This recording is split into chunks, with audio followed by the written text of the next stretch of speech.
Assalamualaikum warahmatullahi wabarakatuh. Bagaimana kabarnya teman-teman? Semoga kita tetap diberikan kesehatan oleh Allah Subhanahu wa taala, dan Allah Subhanahu wa taala selalu melimpahkan rahmat dan karunia-Nya kepada kita semua. Teman-teman,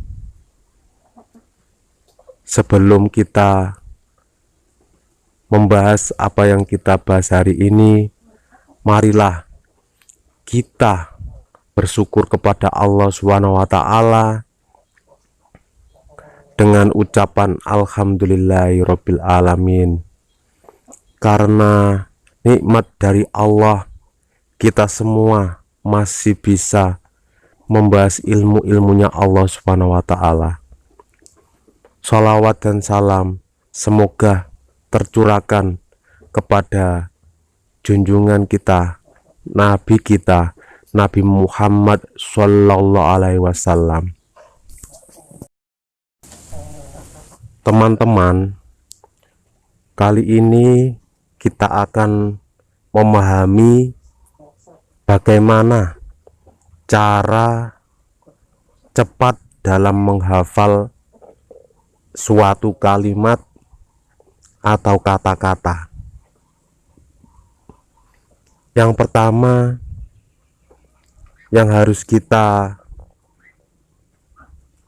punya dalam diri kita itu tidak butuh yang namanya kepintaran.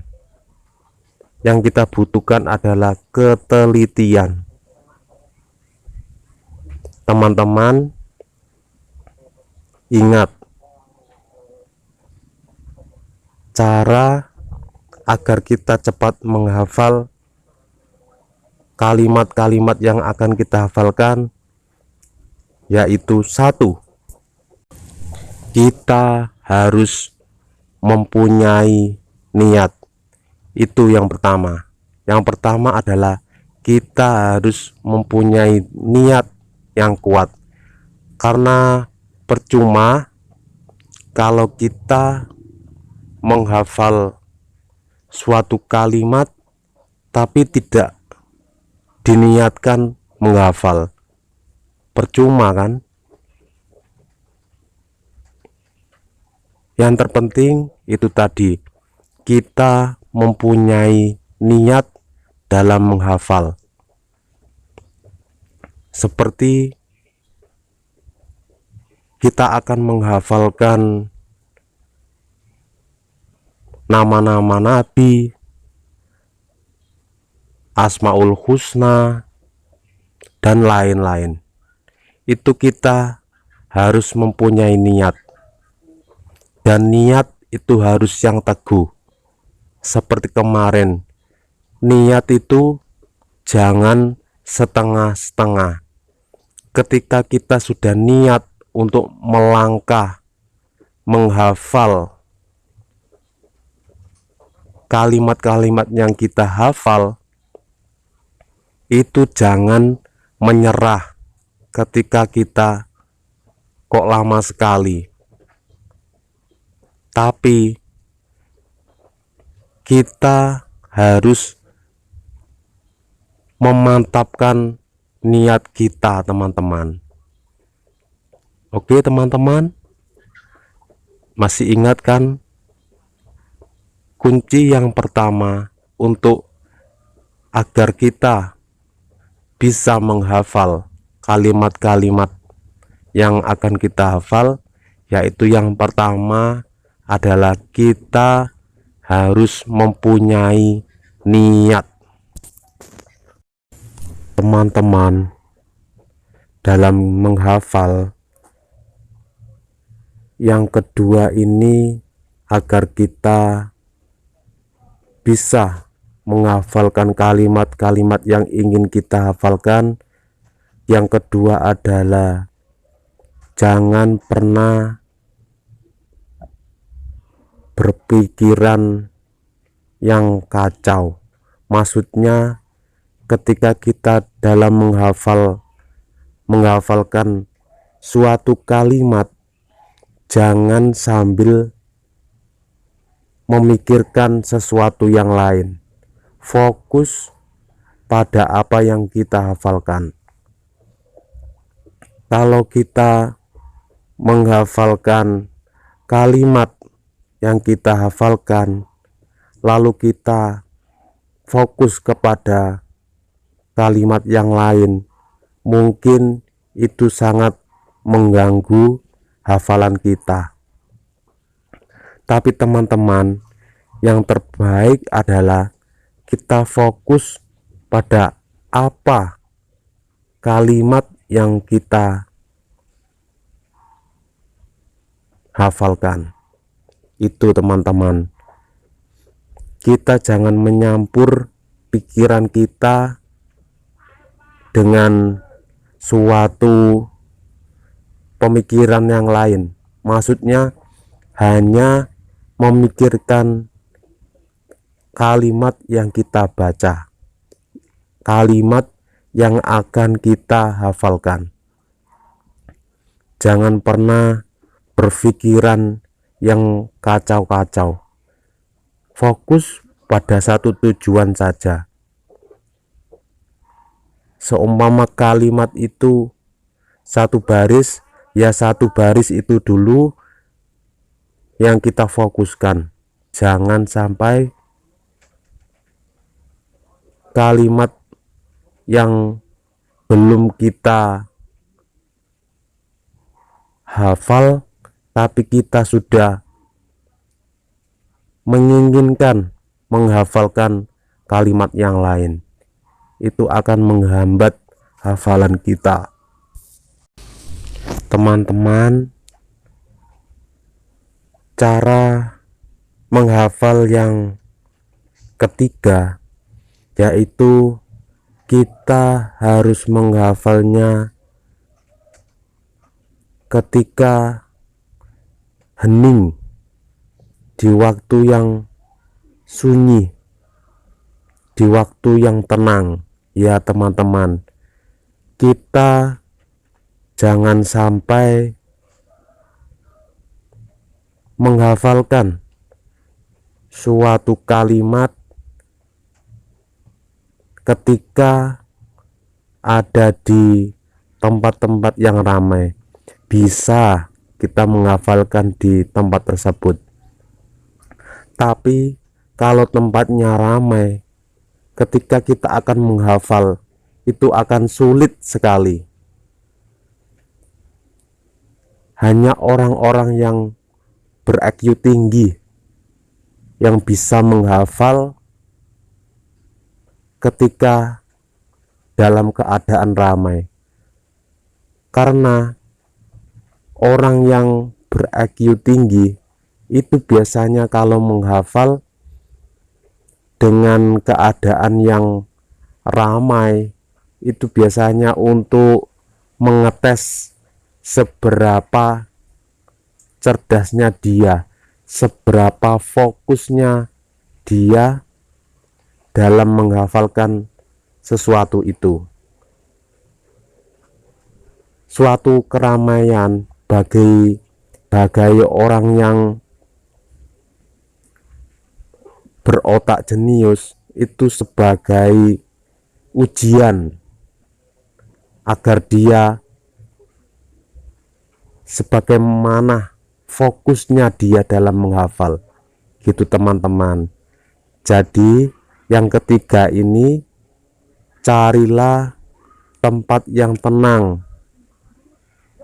Makanya biasanya di perpustakaan itu kalau ada yang ramai pasti akan disuruh diam, karena orang yang belajar di situ butuh suatu ketenangan.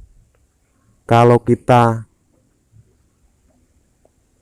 pikiran kita, hati kita dalam keadaan kacau seperti tadi, dalam keadaan ramai, riuh, pokoknya kita tidak fokus terhadap apa ya kalimat yang kita hafal, apa kalimat yang kita tuju, maka akan sulit sekali dalam menghafalnya.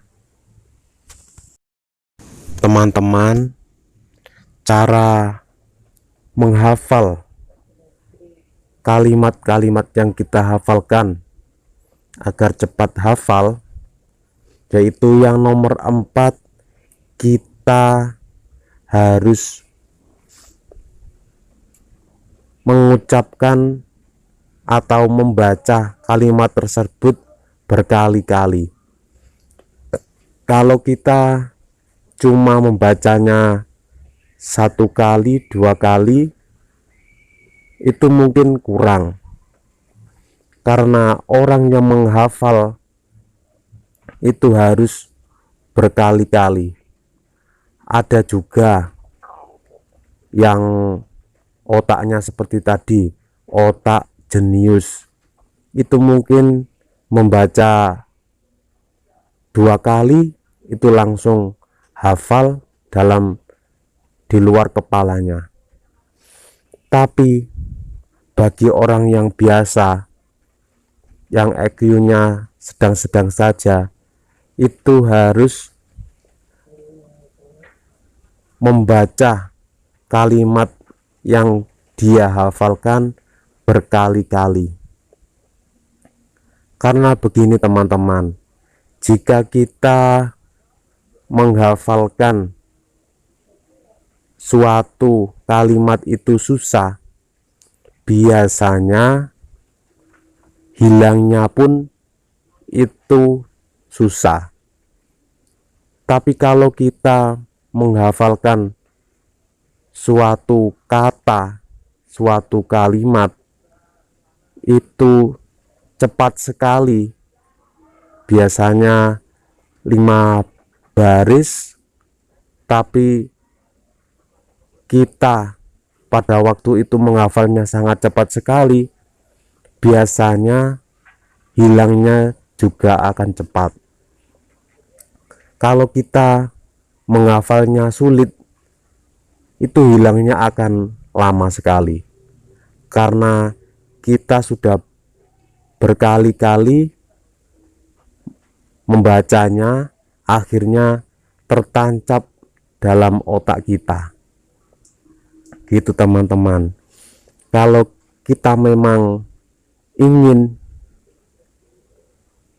menghafal kita itu tertancap di otak kita, jangan tergesa-gesa, tapi bacalah apa kalimat tersebut berkali-kali sampai kita benar-benar hafal. Jangan mengejar cepatnya, tapi kejarlah hafalan di luar kepala.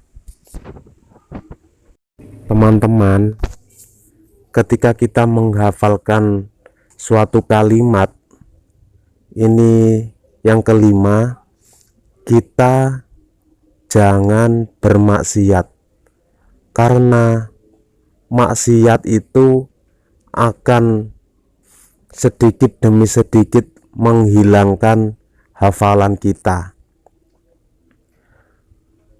Maka karena itu teman-teman, janganlah kita menghafalkan suatu kalimat dengan kita berpikiran kotor, atau kita sedang melakukan perbuatan dosa. Itu tidak boleh dilakukan bagi para penghafal, karena kalau kita menghafalkan suatu kalimat, kita dalam keadaan berbuat dosa, itu akan berbalik, karena orang yang menghafal itu harus benar-benar pikirannya jernih, jangan sampai bercampur dengan dosa.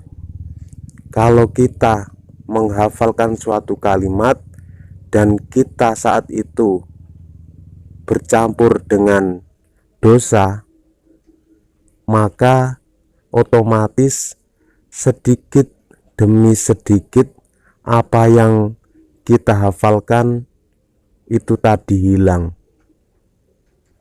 Kayaknya kita hafal dengan kalimat tersebut, tapi ketika kita membutuhkan kalimat tersebut, kita akan tergeleng-geleng. Tadi apa ya kalimat yang saya hafalkan? Akan seperti itu teman-teman. Sepertinya kita sudah hafal di luar dan di dalam kepala, tapi ketika membutuhkannya, dosa atau perbuatan maksiat yang kita lakukan itu menghalangi kita dalam menyebutkan apa yang kita hafalkan. Maka dari itu teman-teman, ketika kita menghafalkan suatu kalimat, jangan sampai berbuat dosa, karena dosa itu juga sedikit demi sedikit menghilangkan hafalan kita. Teman-teman, yang nomor 6 ini dalam kita menghafalkan kalimat yang kita hafalkan, yaitu kita harus dalam keadaan suci. Karena kalau kita dalam keadaan suci, pikiran kita akan tenang, pikiran kita akan tidak terkonfirmasi dengan hal-hal luar. Karena ketika kita dalam keadaan suci, contohnya kita dalam keadaan berwudu, pikiran kita akan tenang, pikiran kita akan jernih, dan kita kemungkinan tidak akan berpikiran yang kotor-kotor, karena pikiran kita sudah kita sucikan dengan air yang suci. Teman-teman, dengan berwudu kita akan mendapatkan dua cahaya. Yang pertama yaitu cahaya dari ilmu yang kita hafalkan. Yang kedua yaitu cahaya dari para malaikat penjaga kita, karena kita saat itu dalam keadaan suci, maka para malaikat akan menjaga kita. Ya teman-teman, ilmu itu adalah cahaya, dan para malaikat yang membawa cahaya bagi orang yang mau berwudu.